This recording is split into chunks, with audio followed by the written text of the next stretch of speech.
ruas o trem rosa, mas jamais conseguirão deter a chegada da primavera. E a nossa luta é em busca da primavera.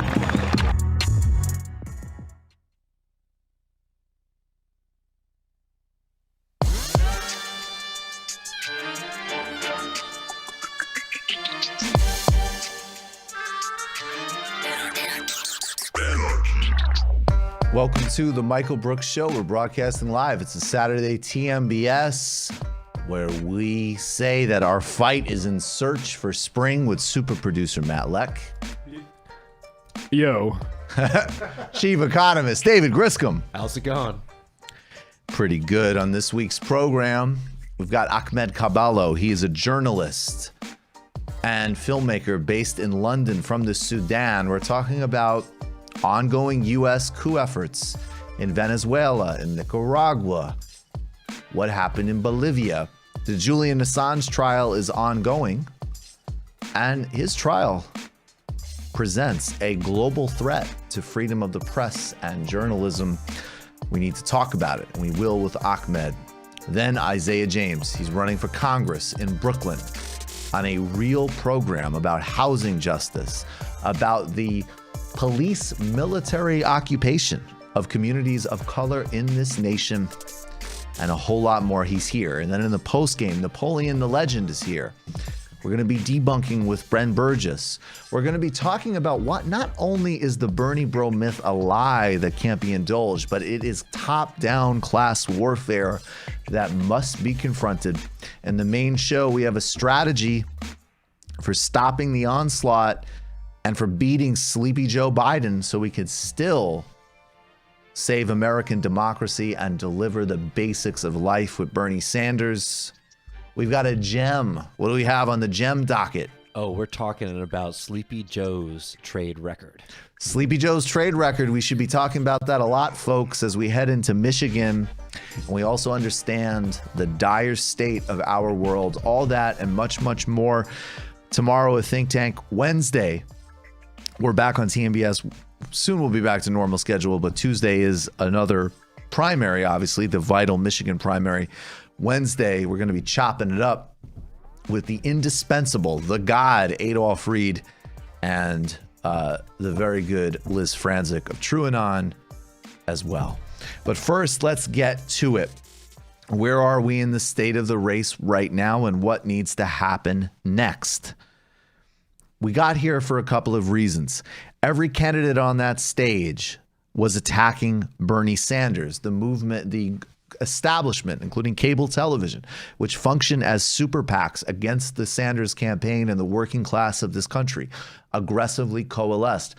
President Obama, completing his arc of portrayal of young people in this country, aggressively worked to consolidate the right-wing corporate sector of the Democratic Party to block Bernie Sanders. And by extension, let's be really explicit, you having healthcare, you having student loan relief, you having housing, you having basic decency.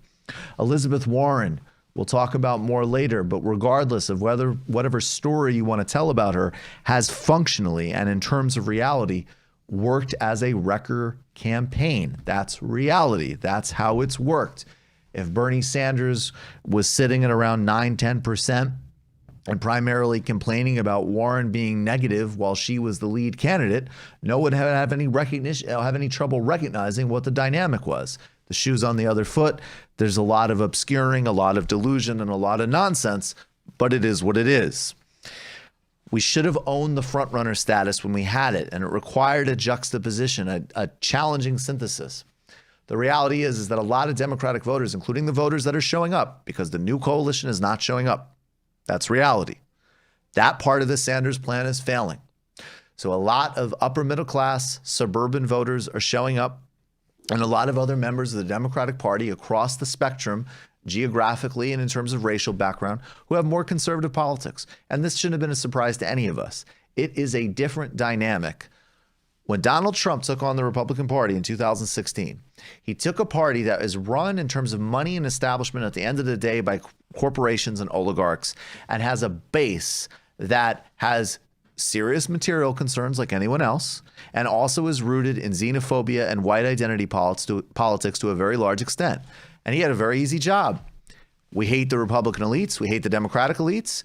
We hate the media. And we also are going to be very persuaded by a deeply xenophobic program. He gave it to them.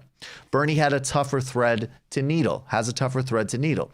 He needs to fundamentally say, actually, for the parts of the Democratic Party that represent actual human working class people who have real serious, urgent material concerns, he represents them.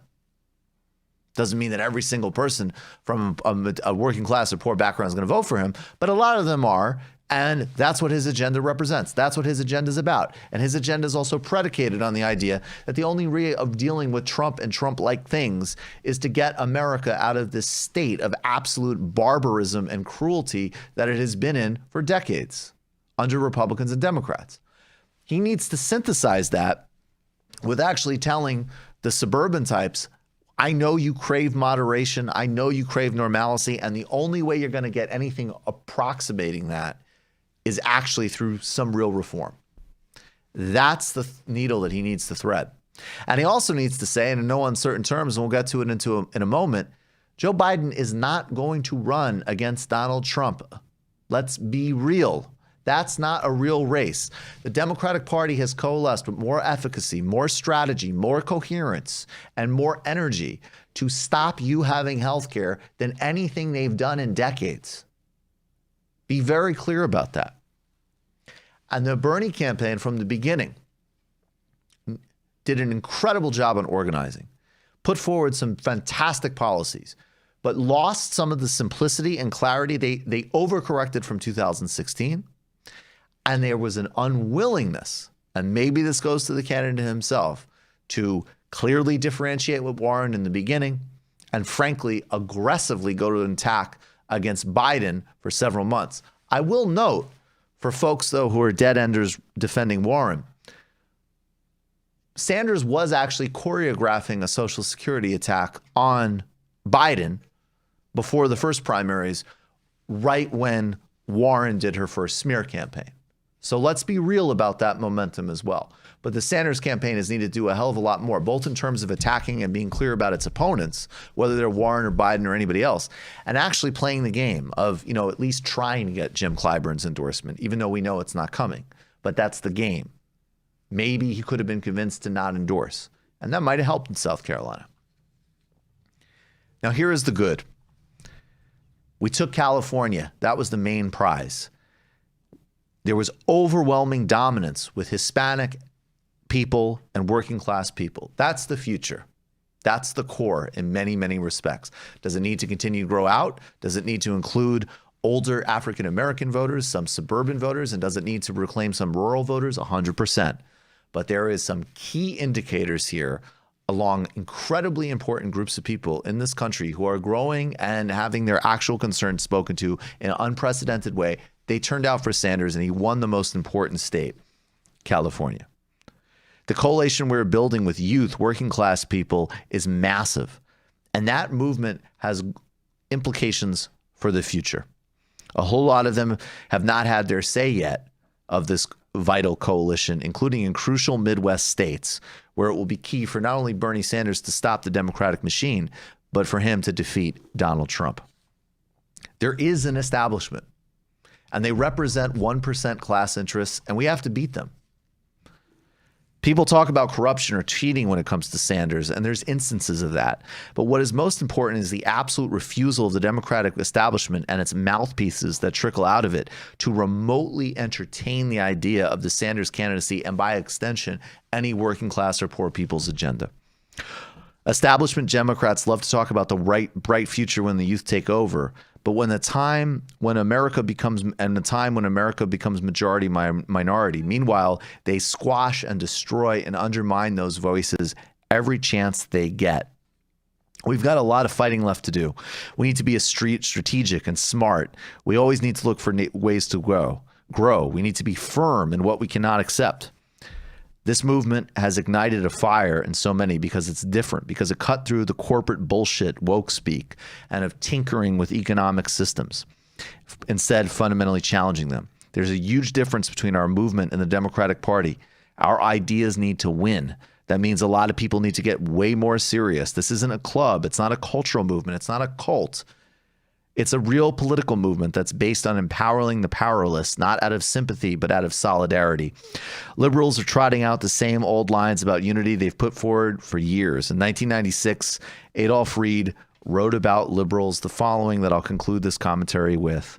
The propensity for aestheticizing other people's oppression and calling that activism, their reflex to wring their hands and look constipated in the face of conflict, and most of all, their spinelessness and independability in crisis. It's just as true now, and we cannot allow this empty democratic, it is just as true now, and we cannot allow an empty democratic politics to continue because it is fundamentally ill-equipped and opposed to us in the fight ahead. Entertain for a moment as we continue playing this ridiculous game with Elizabeth Warren. Her supporters, her surrogates, folks that are part of it, who have endorsed Bernie, that's great. We welcome you. It's beautiful. I'll do the usual disclaimer that some people apparently need to hear, although it should be obvious. Could you imagine if Gandhi, after a meeting of the Indian National Congress, someone sent him a telegram about the next state of action against the British Empire, and he wrote a telegram back that instead of the Salt March, he was just like, after not having my lived experience honored at the last meeting, that's Mandela. My lived experience was not, yeah, it works too. Steve Biko was very rude, so P.T. Bata has a point. You know, yes, the apartheid security services murdering us is bad, but also me not being respected all the time in exactly the way I want, or getting every single thing I want in ANC internal deliberations, also bad. So, we'll see. Apartheid government, ANC. I have to check in with my own lived experience right now. Or Gandhi, I think. Gandhi telegrams back like, hey, thanks for reaching out. Super appreciated. I'm totally not in a space mentally or spiritually or emotionally where I can take on this question right now. The awe-inspiring narcissism and entitlement should be evident. If it's not, it's not. But I can't sugarcoat this stuff because this actually, immediately has huge implications for the planet, but it also speaks to some folks want us to just jettison liberalism. That's not a realistic look at the political environment. That's not reality. Just as woke speak has nothing to do with most people across the board, we're not going to go out and get some of these anxious suburban voters by even talking about very important things like defending Castro or something. Okay, that's not what we're going to do. You watch TMBS, you read, you have a long-term education project, of course. But there are folks in positions of some power in very small circles who have some information brokering power, and they are in a historical, critical moment, starting with Elizabeth Warren herself, using like self-care language after a breakup or something. And not only is it like embarrassing and disgusting, it speaks to a broader attitude, which is always going to be fundamentally antithetical to class politics.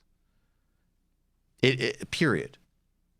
And I hate like fetishizing and romanticizing of anybody. And like people of all backgrounds can be great individuals. People of all backgrounds can be assholes, and most people of all backgrounds are, of course, complicated, difficult creatures, as all humans are, right? But like, so it's not to say you can meet somebody who's super privileged and well off, who's nicer to deal with than somebody who's poor. But there is going to be, almost no poor person, nobody working. They can't say, oh, I don't know if it's more like I'm physically violently ill and I have to go drive Uber because my family will get evicted. It's not like, I'm going to check in with myself about that. And for people who've insisted endlessly, and again, it doesn't matter. Yes, Elizabeth Warren's a careerist and she's pissed off that she didn't get what she wanted. That's 99.999% of politicians. That's Joe Biden. That's Paul Ryan. That's what these people are. They're careerists, and they're trying to get to the highest point of the meritocracy. Bernie Sanders is a different type of person. There's no doubt about that. There's a reason he fought in the margins for 40 years. Now, on the other hand, he's a stubborn old goat who won't fucking, he keeps calling Joe Biden his friend, says Joe Biden can win. I think that's a fucking disaster. So I'm not saying that there aren't criticisms of Bernie Sanders, but he is the only one in this bracket of field who's cares about this stuff on a kind of fun, elemental level. Everything else is transactional for all these folks, including Warren. And what's disturbing is that folks don't see that. People, I'll be even more provocative. A lot of my irritation is not really with her, it's with you. If you fall into that bracket. It's great. She wants to be president. Cool. A lot of ambitious, smart people want to be president. Great. But you can't fall for, you got to look at the pattern of what's happened here. And, it's a real tactical question that I'm not sure of, right? In the last couple of days, were you in a Hail Mary pass going to suck up to Warren and even offer her VP, which would be a terrible idea in a general election because, again, as never gets acknowledged in these conversations, she doesn't have that many votes. Or do you actually start to consistently and clearly say, and not just leave it to, people on Twitter, this person doesn't share our political project and has run a very unhelpful campaign if your goal is left-wing politics of any sort, not to settle accounts or attack or all, but just literally, again, it's another political question. How about you dilute somebody's brand who's harming you? This is politics. This isn't like some movie where, and then all of a sudden the call comes through and there's Elizabeth. It's transactional. It's politics. And and everybody's got their, some people really look at on a much, much, much, much grander scale. That was Obama. That was very hard for people to recognize. Yes, there's a million other factors with Obama. There's the racism. There's the historical nature of his candidacy. There's the fact that he's unparalleled in personal charisma. There's the fact that he and his family were attacked relentlessly by the worst forces in our society on a minute-by-minute basis. And then there was just the other fact that the guy is a fucking conduit of Wall Street in Silicon Valley. That's it.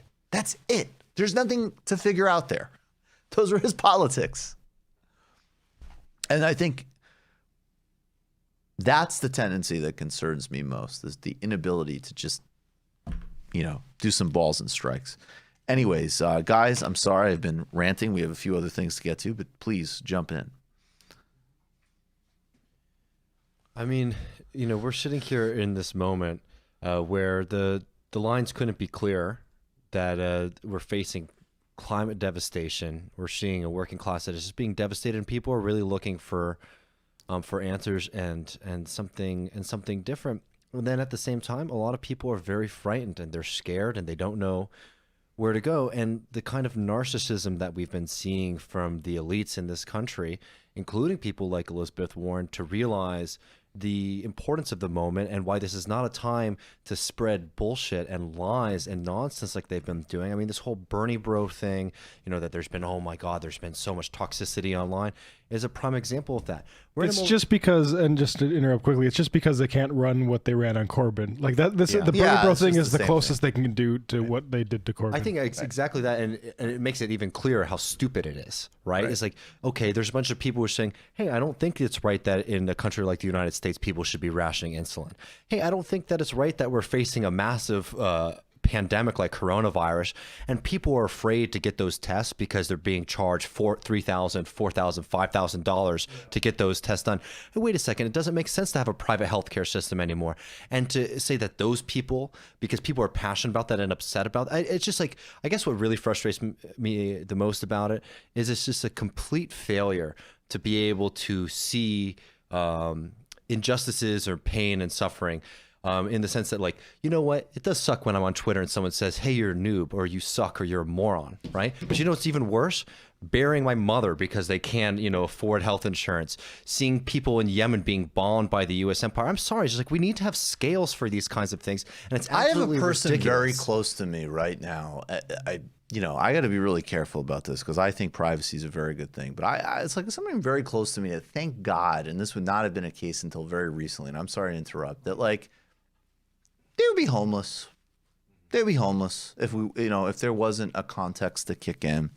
And really recently it would have been the case where that just would have happened because all of us were totally broke. There would be no way of helping. And I'm fielding these calls on the same day that this candidate is turning a pivotal week in the election and something she's already played no helpful role into a personal drama piece on cable. And people are bombarding, us with lectures on it's not just like, oh, I'm a bro. I'm telling you, it's disgusting. It's profoundly immoral in a world where there is actually a lot of gray. And there is again, I say all the time, people make mistakes, and I get people have their own experiences, mediate them, but to sit back in this sort of situation and do personal narcissism is... Yeah, I mean, that's up there. That's idea fucking disgusting. That it's Bernie. Like, I've seen people like Bernie Bros need to use this moment to reflect. Like, the people that need to use this moment to reflect are the professional and academic class liberals who this permanently discredits. Because at this moment, right. I mean, I mentioned this on Majority Report, but imagine like 8 years ago that this exact scenario that just happened this past week played out, which is that Bernie Sanders is neck and neck with delegates with Joe Biden. And Elizabeth Warren has an endorsement to make, and she's going to go talk with Rachel Maddow about that. And those progressives, the progressive, whatever we call them. And that's what they did. They disciplined the hoi polloi instead of actually saying, you know what, we need to beat Joe Biden. We can put actual progressive, a generational progressive into the White House. No, instead of just like those two people. I had someone looking at Twitter. And I mean, could you, and again, let's do, I'm sorry, I'll do my fucking super basic stand-up bit, right? Like, Bernie Sanders polls at 9%, doesn't accomplish anything, spends the last month doing, saying, she told me I couldn't run because I'm a Jew, but I don't want to talk about it. Then finally drops out after being devastatingly unhelpful. Everyone be like, you gonna endorse Warren now? You gonna endorse Warren now? It's neck and neck. She's got a shot. I think I'm gonna go on Rachel Maddow and say that, people call me old on Twitter. And Joe's been pretty nice to me. Joe's been pretty nice to me. And you know what's amazing about that bit is that, one, we all know that if Bernie did that, everybody would just, pile on him, including people like us, frankly. Absolutely. Absolutely. And secondly, here's the thing. Other than a couple of just, randos who have actually convinced themselves, their brains are just completely turned to mush. Is there anybody in this universe that is vaguely cognizant that could say with any kind of remote credibility that they could even picture Bernie Sanders doing that? Bernie Sanders would have dropped out of New Hampshire and he would have endorsed Elizabeth Warren. No question, no doubt, no anything. And we all know that. And pretending otherwise is, again, it's not just that it's a personal grievance about a campaign. It's the type of fictitious, delusional, dishonest thinking that's going to keep us from the actual analysis that we need to have to move forward. I just sometimes when I see it, I've been trying to sit back and think about it because I'm just mad. I mean, I'll just be honest about it. I'm just pissed. I've been watching, especially these past 2 weeks, the kind of scolding that we've seen. It's like, oh, now you're going to learn your lesson. I mean, to just think that we really are in this crisis moment when it comes to climate change, that some people are actually getting pleasure right now. No, Bernie, yeah, right. No, it's like, haha, yeah. And it was like, what do you mean? Because people like us are going to be bummed because we actually took this election seriously? Yeah. Or what about the people who aren't going to get their insulin? Or actually, I was about to say island nations that would flood, but none of these people care about foreign policy. Exactly. So my bad. I shouldn't mention By the way, that. which is something that also fills me with rage. And I mean, fundamentally, here's the reality. It's you should be mad. And, anger is a perfect reaction to the injustice of this world that we were born into.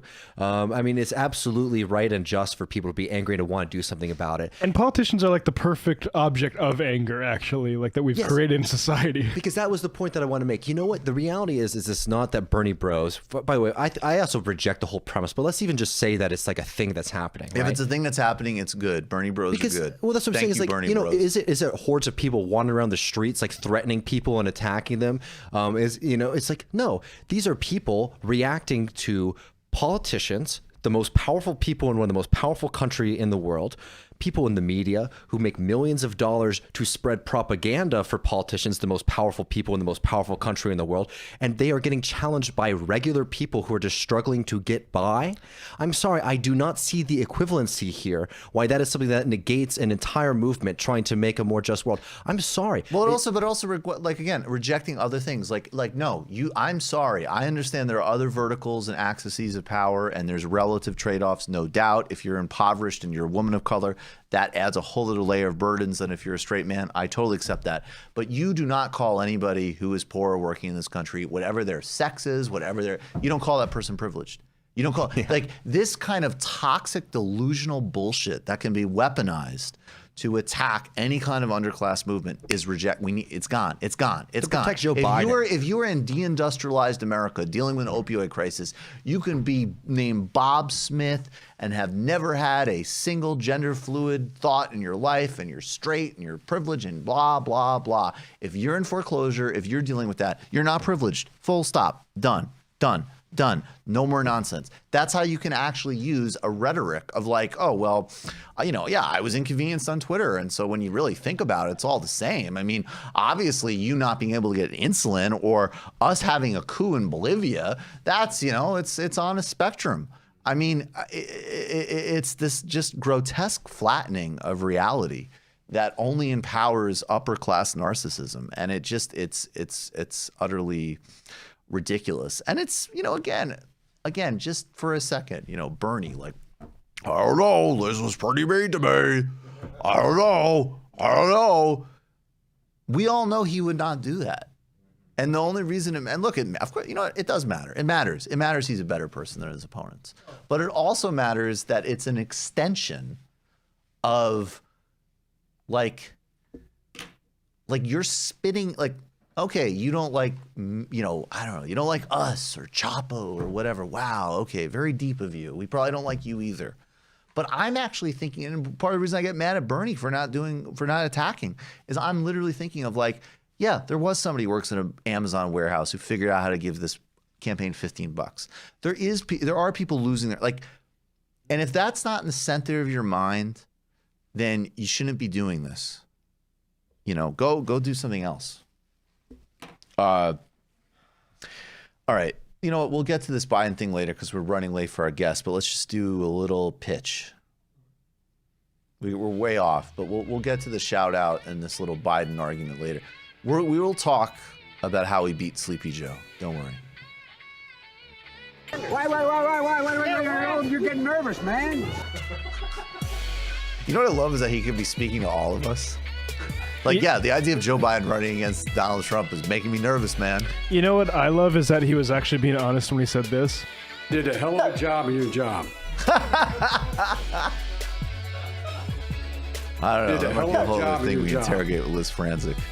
The whole, like, everything is justified because of one agency. But anyway, folks, we need you to become a patron at patreon.com/TMBS. We're building out some of what we do. We're looking for our own space. That's very important. And that requires a lot to set up. But we need to be able to have a steady schedule. We need to be able to do some more things that we're working on doing, including there's going to be one thing that is not, that's TMBS adjunct. It's not the same. It's a different lane, but it's going to have some very interesting overlap with we'll be announcing in a couple of weeks, including a new project with somebody that I'm going to be teaming up with that I think a lot of folks are going to be very happy to see us finally doing something together.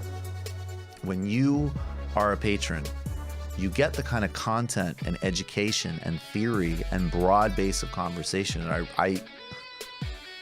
To be honest with you, I'm actually terrified at how important I think it is. I've always thought this show is good, and I'm proud of what we do, and I think we get better and better because of just the sheer amount of work and curiosity and power of the community and amazing network of people we've built.